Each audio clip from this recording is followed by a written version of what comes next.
Muchísimas gracias. Es un honor, Reina María, tenerte en esta entrevista. Reina María, aparte eres una de las figuras más importantes de la literatura cubana, y bueno, pues es un honor.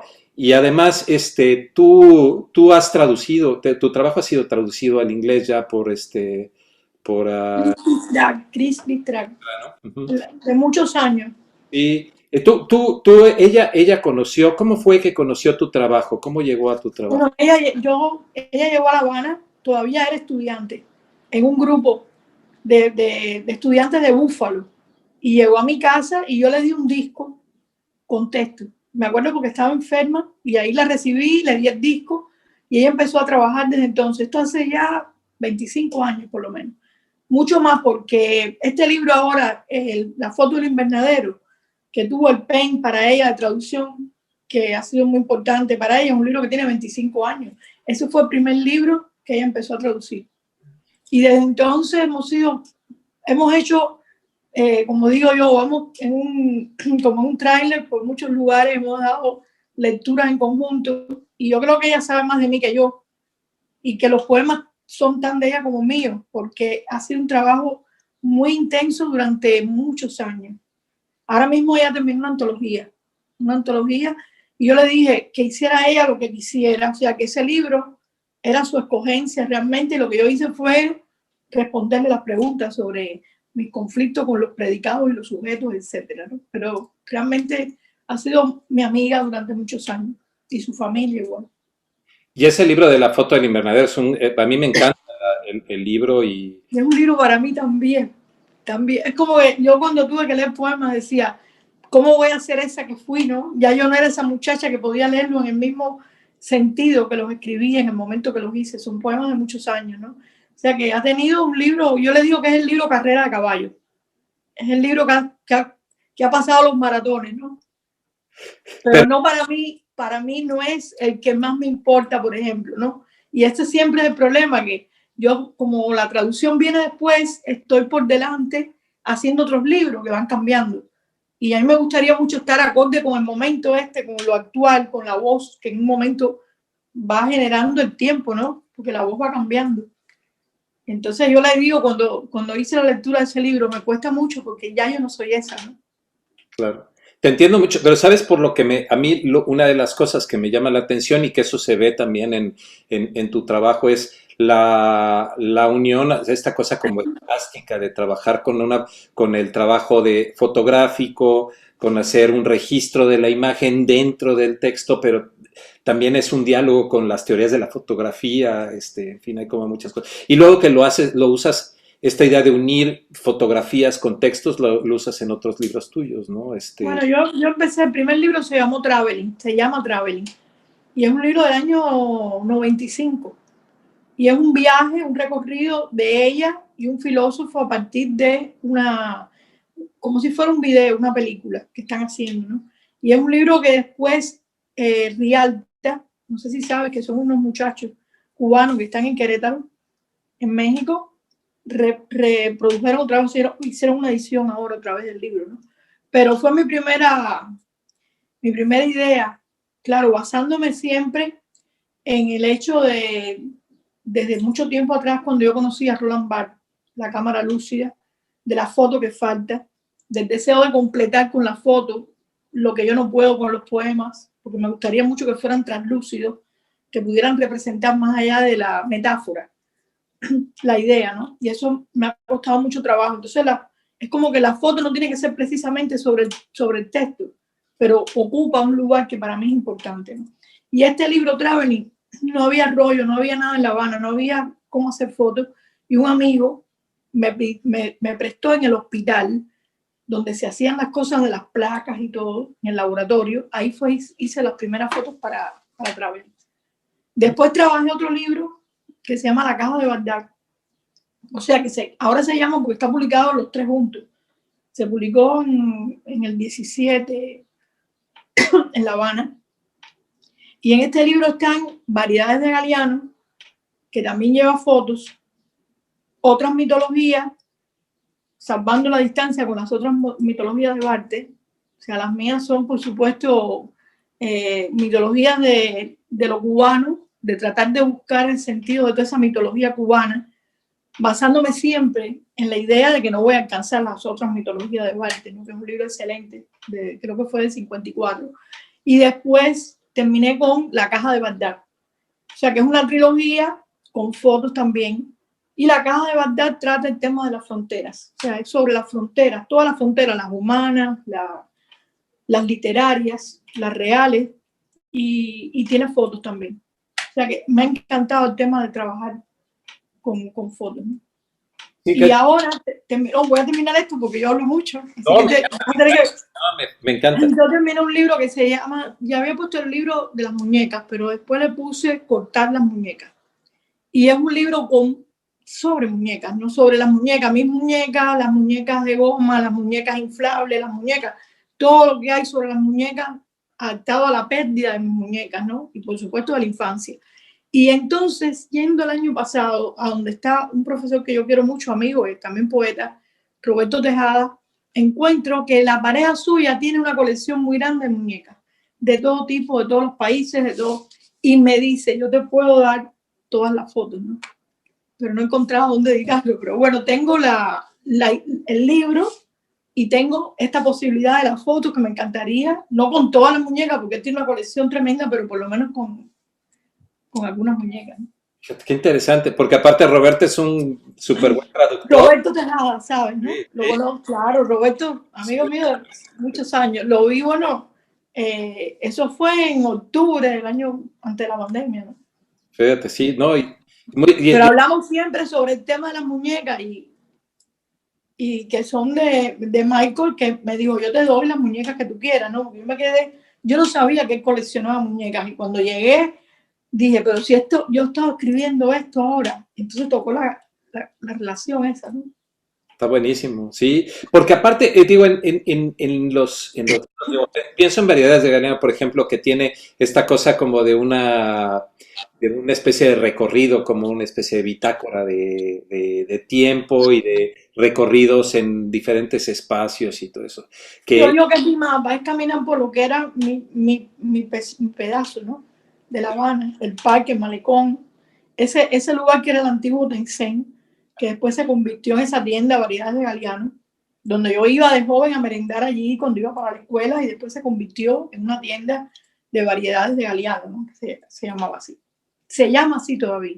Se llama, todavía existe Yo creo que no, yo no sé ahora si las quitaron, pero el letrero todavía estaba colgando. La última vez que lo vi estaba el letrero de Variedades de Galeano en la... Oye, y por ejemplo, ¿por qué está traducido Variedades de Galeano o no? No, Cría ha traducido partes, tiene algunos textos traducidos, tiene, sí, algunos textos, pero no todo el libro. Porque ha de ser complicada la traducción. Bueno, este tiene prosas, pero también tiene poemas y debe ser la parte de los poemas. ¿Cómo has encontrado tú la traducción de los poemas?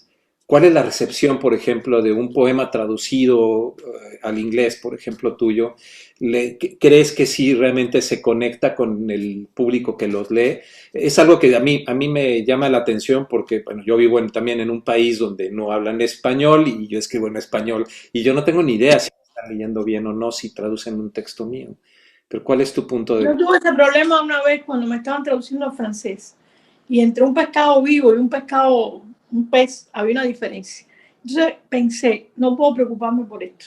El poema va a ir a otra lengua y va a coger otro destino y tiene simplemente que tener una relación de la persona que la está traduciendo conmigo, si acaso, para que haya, mientras esté viva, bueno, es mejor porque puedo darle una idea de lo que yo quería con el poema, pero nunca va a ser el poema, es otro, y a mí me gusta que sea otro. O sea, yo no tengo conflicto de esa puntillosidad con el tema de la traducción, porque me parece que nunca va a ser ese poema y ya también pertenece a la persona que lo ha traducido. O sea, yo tengo una admiración muy grande por los traductores que verdaderamente están muy menospreciados en casi todas partes y en casi todas las lenguas.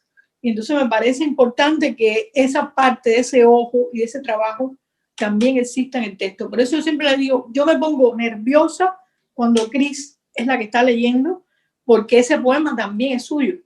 Entonces ya yo me independizo de nunca tengo el conflicto tampoco, ni cuando escribo, y yo creo que puede ser un defecto, pero bueno, es así, con la palabra exacta. O sea, la exactitud de las palabras no me interesa. O sea, yo creo en la arbitrariedad de las palabras. Yo creo que el texto va por un camino que tiene que ver con lo que sentimos. Y para expresar eso no hay diccionario que pueda recogerlo con exactitud, ¿no? Entonces, en ese momento ya yo me desprendo Lo que sí me pasa es que al tiempo vuelvo a recoger esos libros, los vuelvo a trabajar y a hacerlos de nuevo. Y los vuelvo incluso a publicar y nunca estoy conforme. Me parecen mal, incluso en la segunda y la tercera vez que lo he publicado, lo que he podido publicar varias veces. Porque, y aparte porque me gusta mucho eso de que esta cosa como que se transforma a partir del trabajo de los otros con la traducción, que hablando un poco de la... Por eso es de verdad, yo no tengo, a mí personas me han dicho, ese poema es otro, cuando cambia al inglés, otras personas me han dicho, es maravilloso, no importa. Yo creo que ese poema cogió otro camino y esa ruta va en dirección a otros que van a entenderlo de otra manera y no van a estar en el mismo instante en que se produjo como lo produjo. Entonces no puedo, por ejemplo, me da mucha pena que Lezama Lima, un gran escritor cubano, uno de los grandes latinoamericanos, es menos conocido por los problemas de la traducción. O sea, es muy difícil traducir a Lezama, por ejemplo, ¿no? Entonces, es como una imposibilidad. Yo creo que esa imposibilidad, entonces le doy paso a mi posibilidad de que sea de la manera mejor, confiando en esa persona que es la que está traduciendo, ¿no? Que llegue también a comprender qué es lo que yo quería o qué es lo que me importaba, ¿no? Que es lo más difícil de expresar y no están las palabras exactas. Que es interesante porque es una postura también muy como de Barthes, ¿no? Esa idea de que el autor, esa cosa de que con Roland Barthes, claro, termina en la obra y la obra va tomando su camino, ¿no? Y además la obra es inacabada siempre, lo que tú haces es inacabado siempre. Yo no creo en el texto acabado porque yo soy imperfecta. Igual que estaba hablando del tema de la miseria, de la necesidad. Yo trabajé con ripios toda la vida, trabajé con retazos, pedacitos. Yo lo digo en algunos textos porque mi mamá cosía, toda la vida cosía. Y entonces ella cogía, yo lo veía con los alfileres, los pedacitos de dobladillos, las candelillas, los birbanes, los pedazos de telas que quedaban en el suelo cuando se iban las clientas. Y eso para mí fue importante porque era la manera de convertir esos ripios, esos retazos en lenguaje, ¿no? O por lo menos mi manera de creer cómo entró en mí esa poética, ¿no? Muy bien, no, pues súper interesante. Ahora me quedé pensando esto cuando decías de todo el intercambio que se hace, por ejemplo, entre el traductor contigo, entre la gente que lo recibe. Hay una cosa que es muy conocida, que tú te convertiste en algún momento en el centro del intercambio en La Habana, en donde llegaban artistas jóvenes y se reunían contigo y llegaba gente de fuera y era Néstor Rodríguez nos contaba que era una visita obligada a ir a la azotea de Reina. ¿Nos podrías contar un poco en qué consistió, cómo fue que empezó? Eso empezó de manera totalmente natural, o sea, no había nadie que mandara un mensaje, no existía el email, no había nada, simplemente era el lugar donde todos mis amigos pasaban. Y mis amigos eran esos que escribían, o los que hacían libros, pintaban, música, y llegaban allí de manera normal, eran 20 personas por día. Entonces tuve que ponerlo un día. Escogí los jueves, porque los jueves era el día de Virginia Woolf. Salvando las diferencias, era el momento en que ella hacía las reuniones en el salón. Aquello no era un salón, era una azotea que estaba nunca terminada. Siempre estaba también con pedacitos de losa, pedacitos de todo lo que hubiera, ¿no? Y entonces ahí nos reuníamos. Me acuerdo que la primera lectura fue de la novela Habana de Ponte, Antonio José Ponce, y esa novela fue entre que caía lluvia, las matas cogían más agua adentro que afuera, había muchas goteras, porque el techo nunca estaba terminado, nunca estuvo terminado. Y teníamos la suerte, yo lo he dicho en algunos lugares, de tener en ese momento luz, porque en un momento en que había apagones en todas partes de La Habana, la planta era tan vieja que no la podían apagar. Entonces teníamos luz y unos bombillos de 40 bujías muy pobres, y en ese tiempo decía que éramos los iluminados, ¿no? Porque todos nos reuníamos, no solo solamente a pasarnos los libros, a ver qué es lo que el otro había leído, porque todos esos libros se pasaban de mano en mano, sino a tener un lugar ahí que era como, diríamos, un templo, ¿no? De donde sale el tema de hacer la casa de la poesía, cosa que verdaderamente es bastante encumbrada la idea, pero fue la primera manera de llamarlo en la azotea, donde era compartir también la vida de todos los días, no era una cosa que fuera literaria. Serán mis amigos, todos venían, y ahí se reunieron diferentes voces, un lugar muy heterogéneo, donde estaban los mismos grupos diásporas, que no sé si has oído hablar de ellos, que eran escritores mucho más vanguardistas. En Cuba la vanguardia literaria siempre ha sido muy pobre, producto creo yo, de una fuerte vanguardia política. Entonces la vanguardia artística ha sido muy pobre. Y ahí nos reuníamos de manera normal, era todos los días, y conversar los problemas que teníamos, y entonces hacer juicios si uno había copiado o escrito algo que otro había copiado o que había leído. Y entonces fue un momento verdaderamente extraordinario, donde no teníamos nada, no había apenas nada que comer, pero teníamos la comida de los libros y de las ganas tan grandes de escribir, ¿no? Yo creo que eso fue realmente un privilegio. En un lugar donde existía una detención del tiempo total y donde carecíamos de todo, que aquello se diera de esa manera, ¿no? Claro, después casi todos se fueron, o sea, empezaron a irse, y yo no quería sustituir a las personas, porque las personas no se pueden sustituir. Y entonces fue muy difícil el tiempo de esa soledad de la azotea, ¿no? Pero yo creo que de lo más importante que puedo decirte de mi vida fue realmente ese momento, ese tiempo, ¿no? Que fueron años. Y que llegué a un momento de estar destruida, porque yo tenía la niña chiquita, tenía muchos trajines que eran domésticos y tenía que hacer eso en medio de atender a las personas que llegaban, ¿no? Claro. Yo no lo podría hacer ahora. No podría. ¿Y porque pasó, estaba ahí, Ponte estuvo, quién más estaba? No, Ponte sí, Ponte es amigo mío de que tenía hace más de 40 años. Mi Sí. hijo mi hijo que tiene 42 tenía 2 años, menos de 2 años cuando Ponte llegó la primera vez a la azotea. O sea, Ponte ha sido de lecturas, de conversaciones, de traerme los libros, de la vida entera, o sea, pero no solo literario. O sea, yo no puedo separar la literatura de la vida, porque siempre para mí han estado juntas las dos cosas, ¿no? Claro. O que mi vida es bastante literaria, pero siempre han estado unidas, ¿no? Y entonces en la azotea estuvo Rolando Sánchez Mejía, estaba Rogelio Sanders, Ricardo Alberto Pérez, menos, pero iba también Carlos Augusto Alfonso, de los más jóvenes Javier Marimón, Soleida Ríos, Rito Ramón Aroche, todos los escritores, ahí pasó todo el mundo. Ahí leyó Ángel Escobar, una lectura increíble, tremenda, que yo no lo olvido. Estaba Juan Carlos Flores, que para mí es uno de los grandes escritores, poetas cubanos. No sé si lo habrás leído. Juan Carlos Flores, que murió en el 16, se suicidó. O sea que allí iba lo mismo, por ejemplo, Rafael Rojas dio conferencias, que pasó Eliseo Alberto Diego también a dar una lectura, que venía Lamborghini o el de Diario de Poesía.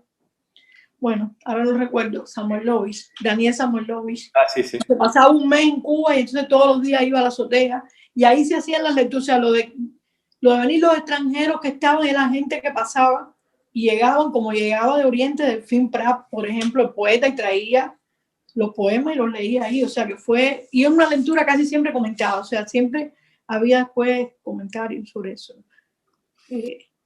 Oye, y ahora tú estás haciendo estás escribiendo tus memorias, me platicabas. Mira, yo digo así, pero yo empecé a escribir como unos puentecitos. Mira, mi conflicto ha sido siempre con la prosa. Yo siempre he querido ser narradora, no poeta. O sea, yo escribo poesía porque es como que no me queda más remedio. Pero yo quisiera poder narrar y me cuesta mucho trabajo porque es un problema grande con la prosa y con las estructuras que tengo también. O sea, una falta grande de tuberías para poder armar, no solo con lenguaje, un edificio, ¿no? O sea, esa falta me la noto siempre y por eso mi labor grande es hacia la prosa. Siempre querer hacer estos libros, ¿no? Que estén mezclados Pero las memorias empezaron no son cronológicas, son historias que tienen que ver conmigo y con autores que he leído en un momento determinado.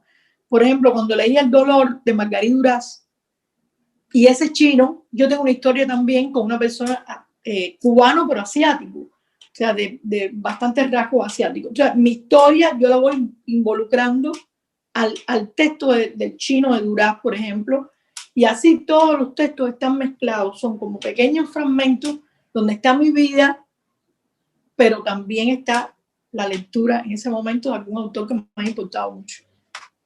O sea, diríamos unos 10, 12 autores nomás que están metidos dentro del libro. El tema de la amistad, o sea, son textos muy, muy cambiantes y no tienen un orden cronológico. Pero sí pasa todo lo que he visto, lo que he podido captar de los viajes, donde están muchas historias de mi vida, pero metidas dentro de esto, ¿no? Entonces empecé el segundo tomito, el segundo, a ver si la vida me da tiempo para hacer un tercero, ¿no? Pero llevas uno ya, uno ya está. El primero sí, el primero está terminado, pero yo llevo como 4 años trabajando ese libro. Sí. O sea, trabajando ese libro con otros libros, pero estaba terminando ese libro y no tengo título. O sea, tengo listas de títulos, todos los textos tienen un título, pero el libro no acabo de parir ese título, ¿no? Me ha costado mucho trabajo. Pero bueno, realmente me pasó una cosa el otro día que me gustó, que fue que estaba leyéndolo, porque es como la 20 veces ya que lo reviso y lo imprimo, y sentí que no era mío. Y fue lo que más me gustó. Me parecía que ese libro era de otra persona, ¿no? Que yo estaba leyendo algo que era de otra persona. Y eso me encantó, ¿no? Me parecía que eso le podía dar un valor, aunque no fuera mío, ¿no? Porque también estoy como muy aburrida de ese yo, ¿no? Que es muy, muy marcado en mí. No, entonces, y ahora en esos libros platicas o cuentas algo acerca de. Me llamó mucho la atención lo que dijiste de tu relación con la prosa y que querías escribir prosa y no poesía. ¿Cuáles me han hablado mucho de tus ideas como hacia la poesía y de que tienes una poética propia que tú has estructurado? ¿Me podrías platicar un poco sobre eso, sobre cuáles son tus ideas en el momento de escribir poesía? ¿Cómo lo dirías tú, para no? Yo empecé con unos poemas que eran muy, muy realistas y tenían que ver con el conversacionalismo de la época, ¿no?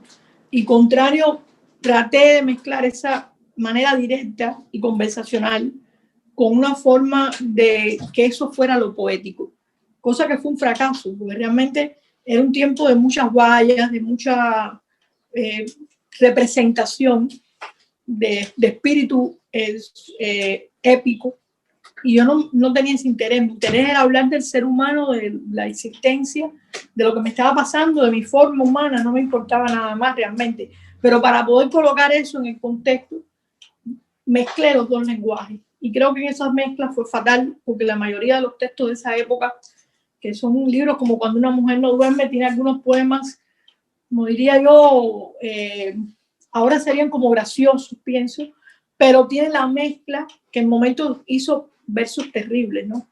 Para poder calzar eso de afuera con lo que yo quería expresar. Y por ahí fui hasta un camino donde llegó un momento que no quería ser la mujer que está gritando. Que creo que la frase viene de María Luisa Bombal, la escritora chilena. Leyendo, creo que a María Luisa Bombal en ese momento dije, yo no quiero gritar, no quiero ser la mujer que está quejándose. Voy a tratar de pensar, de cómo voy a llegar a pensar. Mis lecturas, la mayor parte de ellas son ensayos. Yo leo menos poesía que ensayos y leo mucho más novelas. Yo leo todo el tiempo novelas, ¿no? Entonces, soy una devoradora de buenos escritores, de novelistas. Y las películas. Yo creo que las películas han sido fundamentales en mi vida porque siempre he querido transparentar, como decía al principio, la imagen. Y es muy difícil transparentar la imagen, ¿no? O sea, yo puedo desarrollarla cerebralmente y tener una idea cerebral, que es donde se convierte eso en una metáfora, pero convertir eso en algo que se vea o que otro pueda ver es como ha sido mi mayor dificultad y lo que más he querido, ¿no? Entonces después vino un camino de hacer esos libros ya híbridos donde había prosa, quitando todo el tema de los géneros, todas las distinciones de los géneros, incluso en un momento muy tratando de hacer una vanguardia, quitando también las mayúsculas, que todas las letras fueran iguales.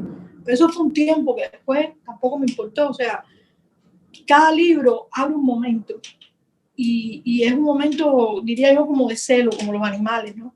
Ese momento tiene su especificidad y yo trato de mezclar. Siempre viene un texto que viene arrastrándose de un libro anterior, que todavía tiene el ritmo, el sonido o la manera de ese tiempo anterior, pero por lo general yo trato de estar como si fuera el primer libro cuando empiezo uno. Y en los últimos años, imagino que es un problema de las hormonas, de la edad, del cambio, yo trato de irme hacia los temas, cosa que no me gusta, pero ha sido así. O sea, he escrito más libros que creo que son temáticos. O sea, como que el tema va amparando lo que ya me falta del enamoramiento y de otras cosas que tenía en otro momento. No, es como lo veo, no puedo decirte que sea bueno o malo porque no lo sé. Yo simplemente voy por ese camino, ¿no? Ahora, siempre me gusta el último libro. Me gusta mucho más que los anteriores. Es como que los demás los voy borrando, ¿no? Porque dejo de ser esa y quiero cambiar. Todo el tiempo quiero cambiar. Uno de los límites mayores en este momento es el tema, por ejemplo, de las redes, del internet, de los medios. Yo llego tarde en esa época por la edad, ¿no? Veo que en otros es natural hablar, otros poetas, Navidades en Facebook, hablan de email, o pueden hablar de un celular. Yo no puedo hacerlo porque es impostado. O sea, mi vida no fue hasta ahora digital. O sea, con cómo no estropear el lenguaje, mantener una lírica, a la cual me molesta muchísimo ya, porque yo no quisiera ser una poeta lírica, pero cómo lograr que ese lirismo tenga algún tipo de renacimiento o de borramiento de esas otras zonas que ya soy yo para convertirlas en otra, ¿no? Todo eso me preocupa mucho. No sé si lo puedo lograr en los libros últimos que tengo. Hay un libro que lo va a publicar Federico de la Vega, en Querétaro. La Universidad de Querétaro me publicó Luciérnaga, que es un bestiario.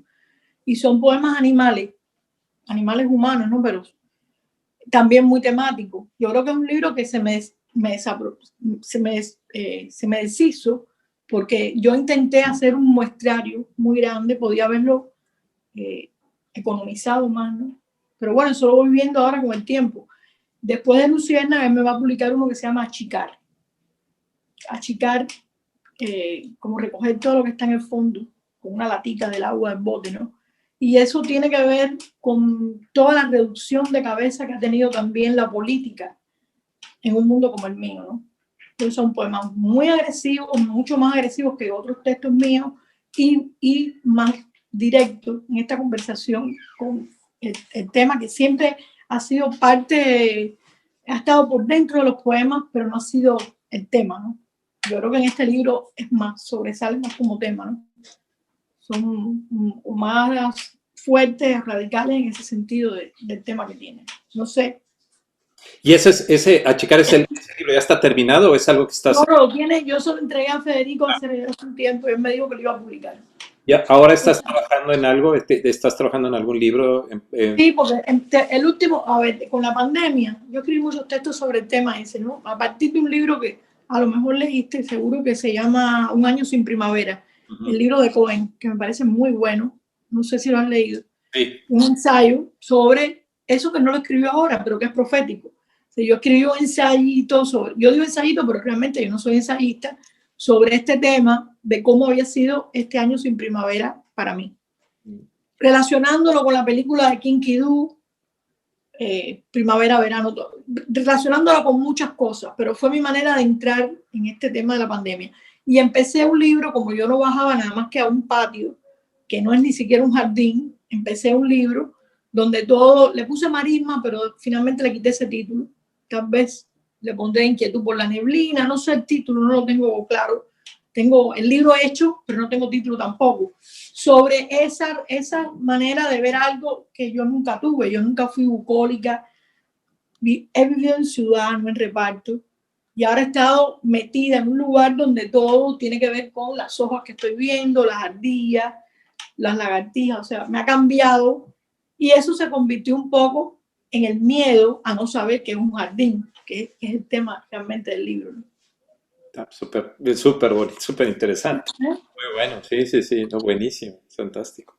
Oye, y una última pregunta, qué es lo que viene? Bueno, ya estás diciendo estos poemarios, las memorias, ¿qué otros proyectos hay? ¿Cómo ves tú en general el futuro? Eso primero tuyo, bueno, y luego te voy a preguntar ya algo específico acerca de qué es lo que tú ves como el camino de la poesía desde tu punto de vista ya en general, la poesía en, bueno, nuestro idioma y cuál es el camino que está tomando y cuáles son las soluciones para que esto crezca, que siga y se continúe y crezca, ¿no? Este, Bueno, yo traté todo el tiempo de, por ejemplo, en lo que se fue la torre de letras que hacíamos después de la azotea, de llevar las traducciones, que eso también fue un trabajo que hice con Jorge Miralles, traductor de francés, y él estaba todo el tiempo tratando de traducir autores, no solo latinoamericanos, de otros lugares, esas traducciones hechas por autores cubanos, que no fueran tampoco especialistas ya a término, pero que sí tuvieran una empatía grande con el autor que estaban traduciendo. Y ahí se tradujeron muchos, más de 60 títulos tuvo La Torre, libros que se rifaban y se cosían, cosidos a mano. Y entonces en ese tiempo mi idea siempre era cómo poder hacer eso que ustedes quieren hacer ahora, ¿no? Llevar esos libros a distintos medios, a distintos lugares, tanto un mercado, en cualquier zona donde la poesía pudiera tener un lugar, ¿no? Con el tiempo me he desanimado mucho de eso. Yo creo que es muy difícil. Yo a veces aquí voy a un café y me siento ahí y nunca he visto a nadie con un libro. Es la verdad. Y creo que lo único que me preocupa cada vez más son las lagunas grandes que tengo, la ignorancia que tengo y el tiempo que me queda para poder obtener eso que me importa, que viene a partir de los autores y los libros, ¿no? O sea, me encantaría escribir cuentos, por ejemplo. Sé que no estoy capacitada, como te decía anteriormente.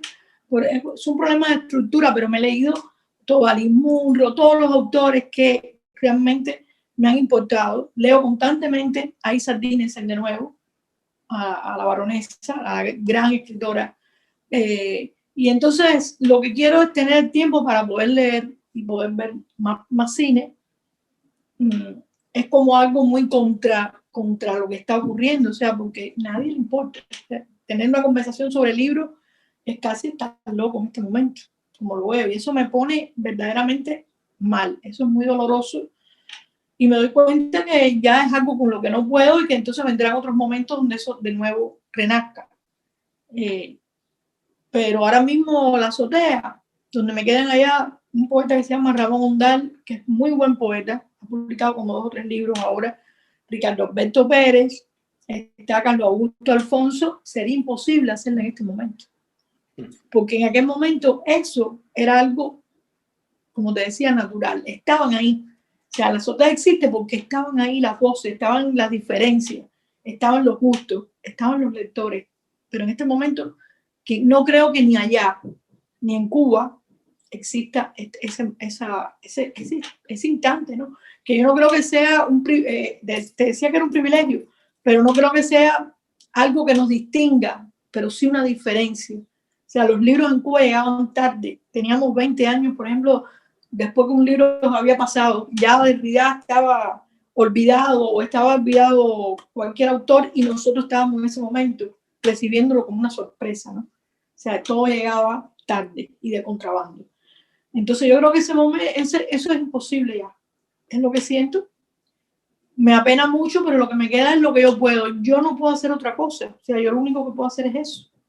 Mal que bien, como lo hago, remendando, pero lo tengo que seguir haciendo porque es lo que es. Y a veces no me importa tanto, o sea, no es que no me guste publicar los libros, me gusta hacerlo realmente. Más que todo me gusta hacerlo, ¿no? Siento una alegría muy grande cuando puedo hacer eso y decir, este libro me pareció que no era mío, ¿no? Eso me da mucha alegría. me gustó una cosa que dijiste al principio, esa idea de que tú también estás encontrando talento y que lo mandas a esta revista en Cuba. Sí, ellos son unos muchachos que pasan mucho trabajo, hacen esa revista, pero con un esfuerzo muy grande en el oriente del país, en condiciones muy, muy precarias. Y desde que yo los conocí, hace más de 10 años, ellos vinieron a La Habana y se iban con la mochila llena de libros. Yo les prestaba libros, sabía que muchos de ellos no iban a regresar, los iba a perder, pero era... Y en este momento son dos poetas, José Ramón Sánchez y Oscar Cruz, en los cuales confío mucho como persona, como poeta y sobre todo como lectores. Y son traductores también. Entonces, por eso me gusta esa comunicación, pero ya no lo hago con la misma intensidad que podía hacerlo en otro momento. ¿Por qué? Porque había ya te digo, fue un instante donde se produjo toda esa relación en ese momento de la azotea, ¿no? Incluso la torre ya fue otra cosa. Y entonces eso no podría repetirse porque faltan las personas. Y esa sí es una carencia que no puede, como te decía, sustituirse, ¿no? ¿Tú cómo ves ahora fuera de Cuba? ¿Crees que es algo que también está sucediendo afuera, esta cosa de la pérdida del interés por los libros? ¿Tú cómo lo ves? Voy a hablar con más claridad. He visto muchos festivales, he tratado de no estar en muchos, pero he visto muchos muy malos. O sea, creo que todo el mundo va, pero por otras cosas que son extraliterarias o, no sé, de otros mecanismos que son de encontrarse o de pose. No creo que eso esté mal. Yo creo que tiene que florecer todo, pero veo eso, ¿no? Una merma en cuanto a la intensidad de verdad con la que sostener las poéticas, ¿no? Salvando, por ejemplo, autores que respeto mucho y que siguen trabajando como si nada de esto estuviera ocurriendo. Sí. Pero eso es lo que veo, ¿no? Esto independientemente de la pandemia, no digo ahora mismo, lo que estaba pasando. La pandemia pues acentuó más toda esta situación. Por eso cuando pongo un texto ahí, lo pongo en Facebook y de pronto digo, bueno, es como el lugar de las abuelitas, como dice un amigo, donde todo el mundo va, sí, o a dar el pésame, o la gente, bueno, pero hay un momento en que alguien te pone una nota y tú dices, bueno, esta persona lo leyó.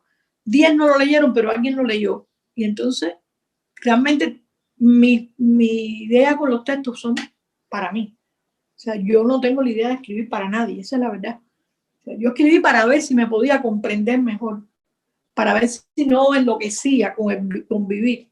Y eso ha sido mi salvación, mi remedio, y es lo único realmente que tengo, ¿no? Cuando pasa el tiempo y no tienes otras cosas y todo va cambiando y los hijos se hacen grandes y todo el mundo está disperso, lo único que te quedan son realmente los libros, ¿no? Y entonces por eso es que yo escribo, ¿no? Pero tampoco con el tiempo con mucha menos vanidad. O sea, no creo nada de eso es importante. Lo único importante es tú con la página y ese es el problema grande de verdad. Y con los muertos que están en los anaqueles. Con esa es la parte, ¿no? Con los otros, con los grandes, pero todo lo demás es, claro, es muy lindo y a mí me emociona, me puede dar hasta fiebre cuando sale un libro, eso me gusta, me da, pero ya lo veo como error, lo veo como el fracaso de lo que intenté hacer o decir y que no pude, más que como lo que es, como logro, ¿entiendes? Eso es como lo siento. Buenísimo, no, buenísimo. Pues, Reina, muchísimas No gracias. obstante, me encanta que escriban poesía, que haya mucha gente, cuando encuentro uno, eso me da una de las alegrías más grandes. Cuando me identifico con alguien en algún otro lugar que ni siquiera, por ejemplo, yo conocí a Arturo Carrera, el poeta argentino que yo adoro, y lo conocí muchos años después, 15 años después de haber leído sus textos. Y él me mandaba los libros, yo tengo todos los libros, después en Cuba le pude hacer una antología, que es un ripio también, porque es muy difícil hacer una antología de la poesía de Carrera, que es tanta, que es tan diversa, y que está como entrelazada, y yo tuve que romper para hacer esa antología, ¿no? Pero cuando veo que pronto leí con él muchos años después, ya eso era como secundario, ¿no? Lo importante fue esa relación que uno va creando incluso cuando no tiene rostro, cuando no tiene al otro, ¿no? Y eso es lo que pasó en La Habana mucho tiempo con muchos autores también. Sí, así es. No, pues, buenísimo. Pues, Reina, muchísimas gracias. Y de No, verdad, gracias a ustedes, muchas gracias, mucha salud. estar contigo y esperemos ver pronto también más trabajo y para la gente aquí en Canadá que haya más trabajo traducido tuyo, que creo que eso es importante.